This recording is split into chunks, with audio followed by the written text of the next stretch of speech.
Hello everyone, it's me Clayton. I just finished watching Harley Quinn Season 4, Episode 6. So with Nightwing's death, this episode's all about Batgirl and Harley trying to go to the Legion of Doom to find out who's responsible for calling a hit on Nightwing. All while Poison Ivy is trying to deal with her PR team, who are coming across as more annoying than anything else.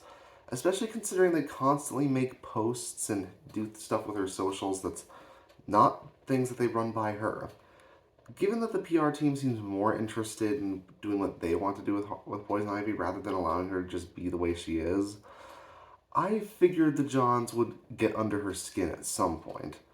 And I'm guessing Lex Luthor probably figured that would be the case.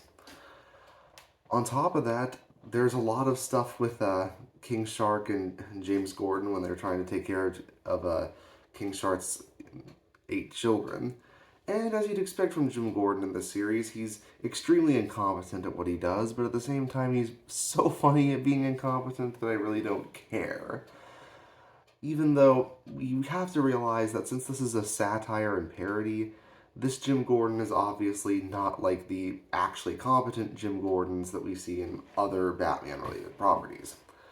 On top of that, we get to see the natural disasters actually pull off a big fight at the end just against a giant John. Like the 6 Johns combined together into one giant John. And I like seeing their individual powers working together, and considering that they were introduced as Ivy's proteges in the season, I was wondering if we'd actually get to see them fight at all, and thankfully we did, and it was pretty cool.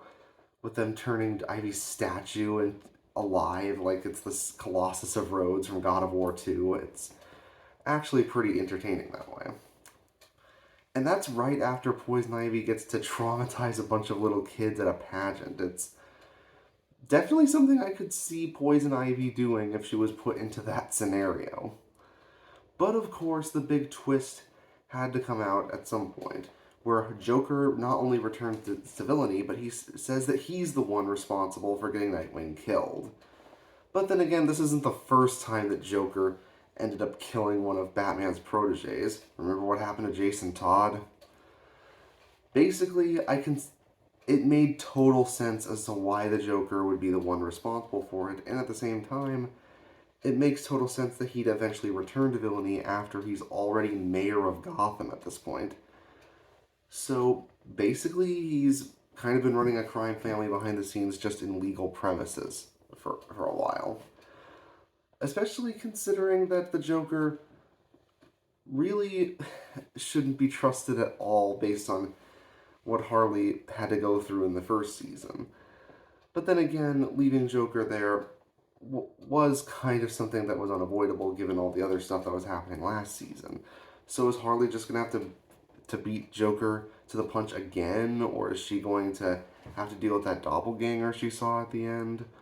Or is Poison Ivy going to end up complicating things further with her relationship because of the fact that she is the head of the Legion of Doom? A lot of things could happen, but to be honest, if Nightwing's dead, then I think either Robin or Batgirl could be next, and I wouldn't put it past Joker to target them next. But we only have 4 episodes left in the season, so we'll see how that all works out. See you next time.